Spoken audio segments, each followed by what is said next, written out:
Hello and welcome to the channel. Today we are going to show you how to manage your privacy by disabling cookies in the Maxthon browser on your mobile device.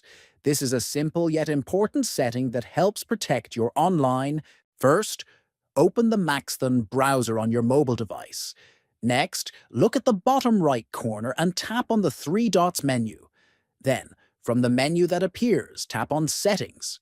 Then, in the Settings menu, find and tap on Privacy and Security to open Privacy Controls.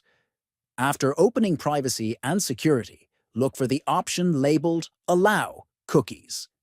Finally, turn off Allow Cookies to prevent websites from storing cookies on your device.